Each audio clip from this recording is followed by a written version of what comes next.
Você já se perguntou como o front-end é capaz de ficar pronto sem uma API pronta para ele? Às vezes quando a gente tem um front-end construído junto de uma API, nós precisamos configurar todas essas rotas que se comunicam com ela e nós temos como fazer isso sem uma API pronta já? Sim, nós temos, e nós temos diversas possibilidades para fazer APIs fakes, que é o termo que a gente usa nessas situações. E hoje eu vou mostrar para vocês o JSON Server, uma ferramenta ótima e super rápida de se aprender para construir APIs fakes no React, certo? Então, bora!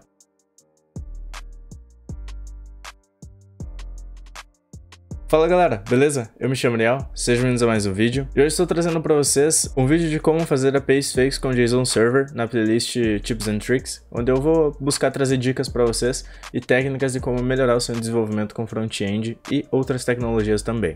Não esquece de checar minhas redes sociais, onde às vezes eu posto um conteúdo interessante por lá, e também a nossa comunidade no Discord, uma comunidade voltada a desenvolvedores que buscam evoluir no seu dia a dia. Hoje nós vamos usar uma aplicação pré-configurada, porque ela já tem uma prévia implementação, então isso vai tornar o vídeo bem menor e focar realmente no JSON Server e em APIs fakes, pelo menos uma introdução a eles, né? Então, se você quer ter essa mesma aplicação, recomendo muito que você cheque na minha playlist de React para iniciantes, onde eu construí essa aplicação, e eu também vou deixar o link na descrição com o GitHub para você acessar no repositório, e lá vai estar o código desse vídeo finalizado, onde você pode checar lá nos commits para obter e clonar esse código aqui logo de primeira, se você não tem interesse em assistir a série para iniciantes, certo? Então, essa aqui é a aplicação em questão, que a gente construiu lá na playlist de React para iniciantes, né? E aqui nós temos ela pronta, e no momento ela está consumindo dados de um arquivo JSON chamado posts.json aqui, tá? Ele já é um arquivo JSON, só que nós não temos a configuração de comunicação com a API, né? Ele já serve super bem para transformar esses dados e a gente simular e construir o nosso front-end. Diga-se de passagem, toda a página está feita, então essa parte já está ótima, porém o front-end tem mais um passo, né? Quando nós estamos utilizando APIs reais, nós temos que criar toda a comunicação com ela. E é isso que esse JSON aqui não serve, tá? Ele serve apenas para fazer dados fakes, mas ele não serve para simular essa configuração. Então, quando essa API, né, no nosso cenário ficar pronta, nós vamos ter que configurar isso do zero, só que às vezes nós já queremos deixar o front-end pronto. E essa configuração é um pré-requisito. Para isso, existem também as opções e tecnologias que permitem nós construirmos APIs fakes no front-end, né? E nós vamos estar utilizando o JSON Server para isso, tá? Então, se você já viu a playlist de React para iniciantes, você já sabe do que eu estou falando nesse arquivo aqui, né? Pois a gente construiu ele. Então, basicamente, nessa aplicação nós temos dois componentes, o de header e de posts, né? E lá dentro de posts nós temos o próprio componente de post. Nós temos uma estilização global, só para deixar a aplicação um pouco bonita, né? E aqui no header a gente basicamente tem nada a ver com a API, tá? É apenas dados e estilização estática, tá? Nós começamos a utilizar a API aqui no arquivo de posts, tá? Nesse carinha aqui a gente importa posts do nosso JSON, tá? E a gente faz um map nesse array de posts, que é todo esse array aqui, ó, array de posts, né? Todo esse carinha aqui, onde a gente tem o objeto de cada post, né? E daí a gente obtém ele aqui e retorna um componente post, né? Que recebe o título e a descrição do post. E aqui dentro ele monta e recebe a estilização que precisa, tá? Então, essa parte aqui já está super clara para nós, só quis repassar um pouquinho aqui na aplicação, e é isso que faz ela funcionar desse jeito, tá? Agora nós vamos preparar ela para conseguir fazer essa comunicação com a API. Então, para isso nós precisamos instalar o JSON Server, tá? Que é o que nós vamos estar utilizando para fazer isso. Então, nós vamos fazer yarn add JSON Server com D maiúsculo, né, como esse traço D, que é para transformá-lo como uma dependência de desenvolvimento, porque aqui nessas dependências são todas as dependências que precisam para a nossa aplicação rodar em produção, tá? No cenário onde a gente faz o deploy, tem os clientes e as pessoas que acessam ela, né? Então aqui são todas essas dependências de produção. Porém o JSON Server, ele nunca vai ser utilizado em produção. Nós já vamos ter a API pronta quando esse app for lançado em produção. Então o JSON Server, ele é apenas uma dev dependency, tá? E às vezes eu gosto de deixar essas devs dependencies logo abaixo das dependencies, tá? Então eu faço isso aqui. Beleza? Então, aquela flag "-d" faz com que ele caia nesse dev dependencies aqui, beleza? Depois de instalar o JSON Server, nós vamos vir aqui em scripts do package.json, né? Aqui nós temos alguns scripts pré-configurados do React, quando você cria um app com um CRA, né? Por exemplo, start, que é o próprio carinha que faz o start da nossa aplicação. E aqui nós vamos criar mais um script, tá? Que vai ser o server, tá? Esse server vai ser o script responsável por rodar o JSON Server, beleza? Então aqui nesse carinha, nós vamos fazer JSON Server, que é o comando que a gente precisa dar para rodar ele, né? E o arquivo que nós vamos estar utilizando para mocar, né? O JSON Server, ele aceita tanto os arquivos JSON quanto arquivos .js, né? Em algum momento eu vou abordar como utilizar o JSON Server com arquivos JS aqui no canal. Porém, hoje vai ser com um JSON, né? E esse JSON nós vamos chamar de server.json, tá? E esse carinha vai obter todos os dados que a gente vai simular. Então a gente não foge do fato de precisar ter dados fakes, né? Por isso que eu quis reaproveitar essa aplicação, porque a gente já tem esses dados. E aqui nós vamos passar uma porta para ele, que é a porta onde esse servidor vai rodar, tá?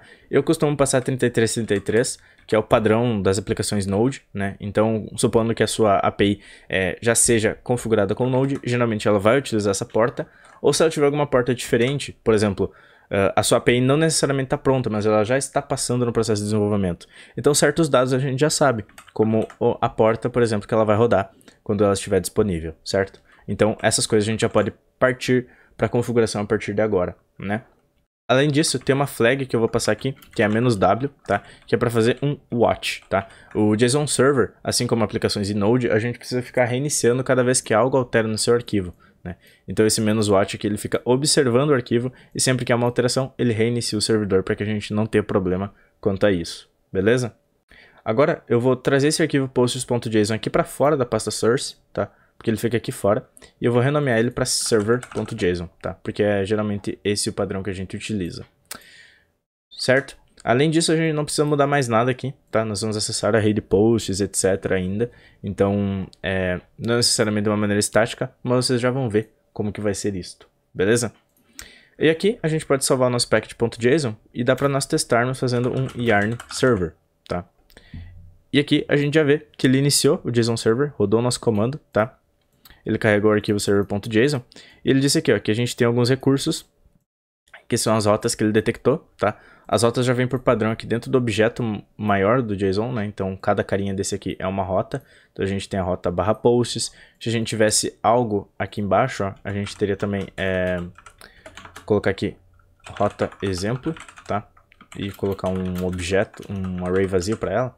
Ele vai reiniciar e vai dizer, ó, que a gente tem mais uma rota underline exemplo, e cada uma dessas aqui vai armazenar os seus dados dentro do array, né? Então, é essa maneira como ele funciona para mocar esses dados com um JSON, né? E se a gente clicar aqui, ó, por exemplo, aqui em Resources, ele vai abrir, ó, aqui no nosso navegador, e vai fazer uma requisição do tipo GET para essa API fake. E aqui a gente obtém todos os dados que tem nessa rota /posts, beleza? Se a gente acessar aqui rota underline exemplo, ele até vai funcionar, mas ele não tem nada, é um array vazio, tá? Se eu colocar qualquer outra coisa aqui, hello world, ele também vai mostrar que é um objeto vazio, né? Ao invés de um array, como a gente tem aqui no rota underline exemplo, tá? Certo? Então, agora que a gente já viu que a nossa API está funcionando, a nossa API fake, deixa eu até tirar essa rota exemplo aqui porque a gente não precisa dela, nós precisamos configurar o Axios, tá? Pois é o Axios que a gente vai utilizar para fazer toda a comunicação com a API, tanto com a API real quando ela fica pronta, quanto a nossa API fake aqui, né? Então, nós podemos utilizar diversos clientes para fazer requisições HTTP. Hoje em dia, soluções modernas como o Axios, o React Query, estão super em alta e é o que a gente utiliza. Mas também existem outras como o Fetch, para aplicações mais simples. O Fetch até nos atenderia muito bem aqui, né? Mas eu quero dar uma introdução ao Axios, pois a gente já utilizou o Fetch aqui no canal, já fizemos vídeo de Axios também, mas eu quero fazer com Axios, pois eu prefiro utilizá-lo, né? Então, como eu já mostrei outras opções, eu vou utilizar minha preferida, né? Eu basicamente faço uma divisão entre Fetch para aplicações super simples, Axios para aplicações simples e medianas, e aplicações maiores eu utilizo o React Query para fazer toda uma organização melhor, e eu ainda vou abordar ele aqui no canal, tá? Então, basicamente o que a gente tem que fazer é instalar o Axios, então eu vou fazer yarn add Axios, e no caso do Axios a gente não instala ele como dependência de desenvolvimento, pois nós vamos precisar dele em produção para fazer comunicação com a nossa API, né? Então a gente só faz o yarn add Axios. Beleza? Após a instalação dele aqui, o que nós vamos fazer? Aqui em Source eu vou criar uma pastinha chamada Services, é onde geralmente os projetos React que utilizam essa estruturação armazenam comunicação com serviços externos, né? No nosso caso, a gente vai fazer um API.js, que é o carinha que vai se comunicar com a nossa API, tá? Mas a gente pode ter várias coisas aqui. Por exemplo, uma aplicação que lida com pagamentos e utiliza o Stripe, que é uma forma de pagamentos, a gente vai ter um Stripe.js para configurar as coisas do Stripe. Ou se a gente estiver utilizando um CMS, a gente vai ter o Dato.js, que é um exemplo de CMS, né? Então, todas as comunicações com serviços externos que a nossa API vai fazer, geralmente se coloca dentro de uma pasta chamada Services, tá? Mas isso aqui é só um dos 1 bilhão de patterns que existem para aplicações React. E aqui dentro é super simples, tá? Nós vamos importar o Axios, import Axios from Axios, tá? E a gente vai exportar uma constante, né, chamada API, que ela vai receber o Axios.create, tá? Que é uma função do Axios que recebe um objeto como parâmetro. Esse objeto são as configurações dele, tá? E aqui a gente pode passar diversas coisas, né? A gente nem tá usando o TypeScript aqui, mas ele já passa algumas recomendações através do VS Code, né? E são as opções que o nosso Axios aceita para configurar, né? Então a gente tem adapter, auth de autenticação, base URL, cancelar tokens, dados, decompress, headers, HTTP agent, só que com certificado seguro. Então tem diversas coisas que a gente pode passar aqui, né? Que o nosso Axios vai sempre mandar para todas as requests por padrão, né? Além do Axios.create, a gente tem diversas outras funções que são super úteis no dia a dia, mas para a nossa aplicação de hoje, somente essa configuração aqui vai ser o suficiente, tá? E a única opção que eu vou passar aqui para ele seria o base URL, tá? Que vai ser http localhost 3333 tá? A barra aqui é opcional, na verdade. Por que eu passei essa base URL, tá? Ela é a URL de base do nosso backend, né? Do nossa fake API. Então aqui ó, a gente tem o mesmo lugar, tá? Então sempre que a gente for acessar uma rota dessa aplicação, dessa nossa fake API, a gente vai acessar somente a rota. A gente não precisa passar toda a URL dela todas as vezes, tá? Mas, supondo que a gente tenha que fazer comunicações com outras APIs, né? Outros serviços externos e queremos utilizar essa configuração, a gente pode ignorar o base URL e passar a URL completa desse cara, tá? Não tem nenhum problema para fazer isso. Então, agora nós vamos com essa configuração aqui do Axios pronta, com o nosso backend rodando, com os dados aqui fakes já preparados, o que nós vamos fazer, tá? Nós vamos vir aqui no nosso posts, que é onde a gente está recebendo o JSON, ao invés de receber ele estaticamente, nós vamos chamar a nossa API, né? O nosso serviço que chama API. Então nós vamos importar API from services API, tá? E aqui a gente já está chamando a nossa API, né? Então, aqui o nosso componente vai reclamar que ele não está mais achando os posts, tá?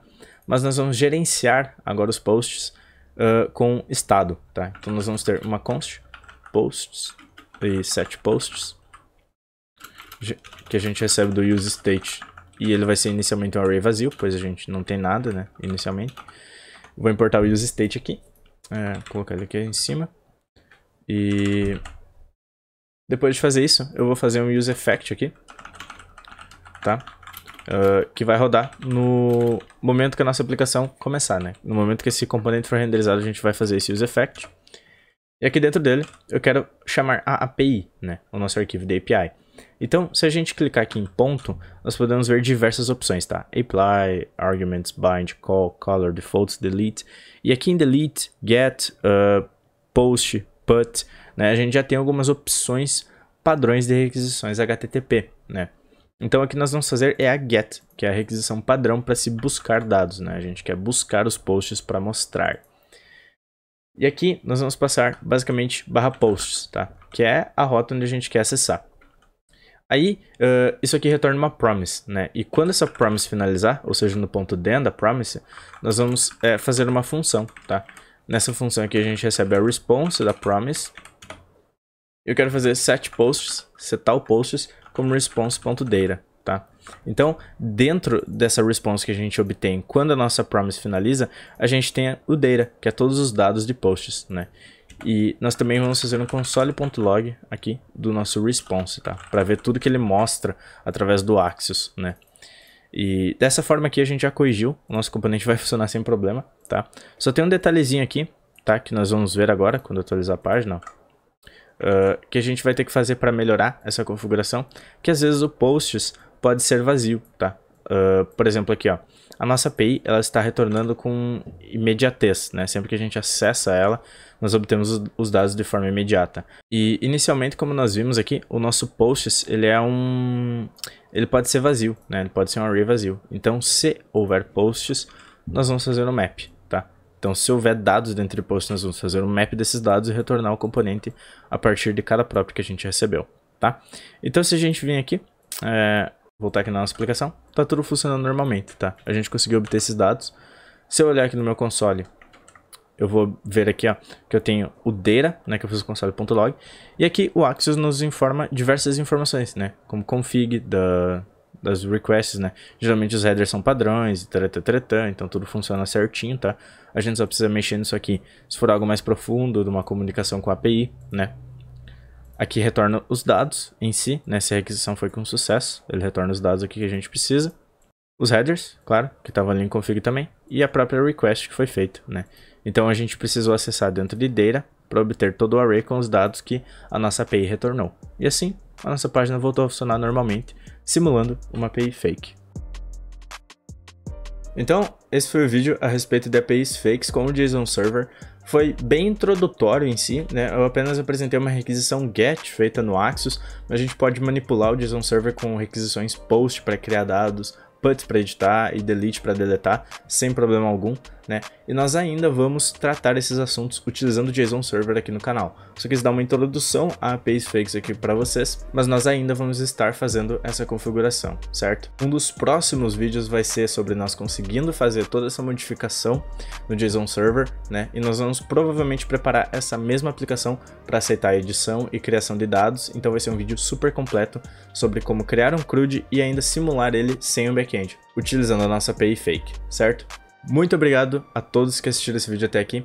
Se você puder avaliar esse vídeo, deixar seu comentário, deixar um like e, se gostou mesmo, compartilhar com um amigo que esteja interessado em aprender esse conteúdo, eu vou agradecer de coração todo esse suporte que vocês me dão.